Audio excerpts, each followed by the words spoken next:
ये कहानी है बैगमैन नाम की एक ऐसी आदमी की जो है तो इंसान ही लेकिन उसकी शक्ल भूत जैसी है। वो बच्चों को अगवा करता है और बैगमैन उसे इसलिए कहा गया है क्योंकि वो बच्चों को अगवा करने के बाद अपने बैग में जबरदस्ती ठोस कर भर देता है। जिस भी बच्चे के वो पीछे पड़ जाता है उसे फिर हासिल करके ही दम लेता है। तो इस कहानी में भी वो एक बच्चे के पीछे पड़ गया। अब क्या उसकी फैमिली बच्चे को बचा पाएगी या वो भी बैगमैन का शिकार हो जाएगा। दरवाजे की बेल बजी और जब उसने जाकर चेक किया तो वो बैगमैन था जो यहाँ भी आ गया था। उसे देखकर करीना की बहन काफी डर गई और जल्दी से जाकर बच्चे को संभालती है। वो मदद बुलाने के लिए किसी को कॉल करने की कोशिश करती है पर अब तक सारी चीजों ने काम करना बंद कर दिया था। इसीलिए वो हाथ में चाकू लिए करीना के बेटे को लेकर अलमारी में छुप जाती है। पर बैगमैन जो उन्हें देख चुका था यहाँ भी आ जाता है उन्हें पकड़ने के लिए। बैगमैन करीना की बहन को पकड़ लेते हैं। अपने बचाव में वो भी उस पर हमला करती है और खुशकिस्मती से अपनी और बच्चे की जान बचा लेती है। कुछ देर बाद यहाँ पैट्रिक, करीना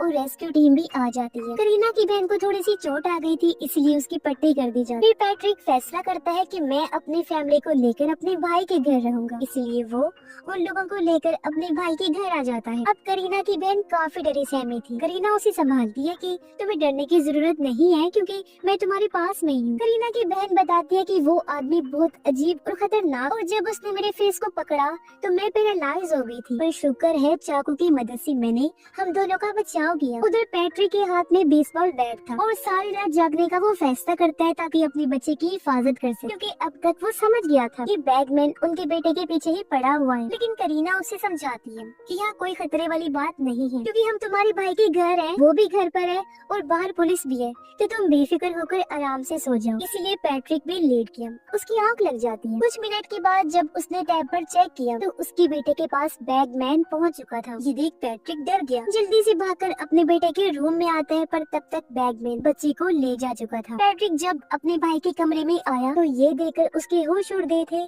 कि उसके भाई और भाई की वाइफ की मौत हो गई है। वो जब बाहर आया तो तब और भी भयानक मंजर था क्योंकि पुलिस वालों को भी किसी ने मार दिया था, जो काम जाहिर है बैगमैन का ही था। उस अकेले ने ही इन सबको मार दिया। अब पैट्रिक बैगमैन को छोड़ने वाला नहीं था। उसे लगता है कि जरूर इस बैगमैन ने मेरे बेटे को अपने बैग में डाला हुआ है, इसलिए पैट्रिक उसका पीछा करने लगता है। पीछा करते करते वो उसी केव के पास आ गया, लेकिन यहाँ पर काफी अंधेरा था और तो और पैट्रिक के पास कोई हथियार भी नहीं था। तभी उसे केव के अंदर से अपने बेटे की आवाज आई जो कह रहा था, डैड प्लीज मुझे बचा लीजिए। इसलिए पैट्रिक इस केव में आकर अपने बेटे को ढूंढता हुआ काफी आगे चला जाता है। उसने देखा कि यहाँ तो बहुत सारी मोमबत्तियाँ जली हुई हैं, जगह जगह घोंसले भी बने हुए हैं जिनमें उन सभी बच्चों का पसंदीदा सामान पड़ा हुआ था जिन बच्चों को बैगमैन उठाकर ले जाता था अपने बैग में डालकर। तभी पैट्रिक एक बैग को खोल देता है जिसके अंदर वही डॉल थी जो उसके बेटे को नजर आया करती। पैट्रिक देखता है कि इसके अंदर से मेरे बेटे की आवाज आ रही है, यानी कि यहाँ उसका बेटा नहीं था बल्कि इस डॉल के जरिए पैट्रिक को बेवकूफ बनाया गया था। जो देखकर तो उसे और भी गुस्सा आने लगा और वो डॉल को तोड़ देते हैं। उधर करीना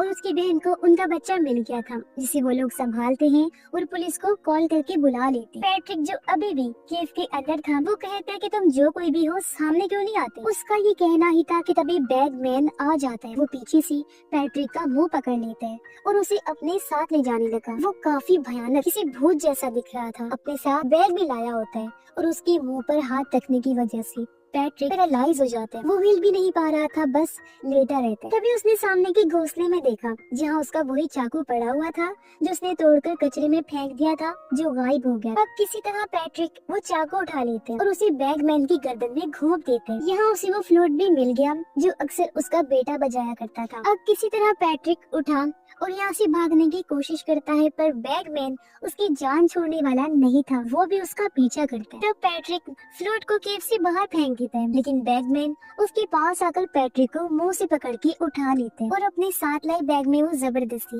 पैट्रिक को भरने लगता है। पैट्रिक की हड्डियां बुरी तरह टूट गई, यानी दर्दनाक उसकी मौत हो जाती है। तब तक करीना भी केव के बाहर पुलिस को लेकर आ जाती है। यहाँ पर पड़ी फ्लोर देखकर वो समझ जाती है कि पैट्रिक केव के अंदर ही है, इसीलिए बहुत सारी पुलिस केव के अंदर जाती है, पर अफसोस उन्हें वो नहीं मिलता। तभी हमें पता चलता है कि पैट्रिक को बचपन में उसके डैड ने ये भी कहा था कि बैगमैन सिर्फ खूबसूरत और छोटे बच्चों को ही पसंद करता है अपने साथ ले जाने के लिए। जो बच्चा उसकी नजर में आता है, बैगमैन उसके बाल काट लेता है और फिर उस पर नजर बनाए रखता है। अब भले ही वो बच्चे जितने मर्जी बड़े क्यों ना हो जाएं, बैगमैन उनका पीछा करना नहीं छोड़ता। फिर जब उसे मौका मिलता है तो वो बच्चे को अपने बैग में डालकर ले जाता है। इसीलिए तो पैट्रिक के बचपन में बैगमैन ने उसे पसंद किया, उसे नजरों में रखना शुरू कर दिया और उसके बाल भी काट दिए। हालांकि पैट्रिक बड़ा भी हो गया, लेकिन उसने पीछा नहीं छोड़ा और आखिरकार वो उसे ले ही गया। इससे हमें पता चलता है कि इनके घर में बैगमैन पैट्रिक के लिए आया करता था, ना कि उसके बेटे के लिए, और आखिर उसे हमेशा के लिए अपने साथ ले। और इसी दुख भरी एंडिंग के साथ ही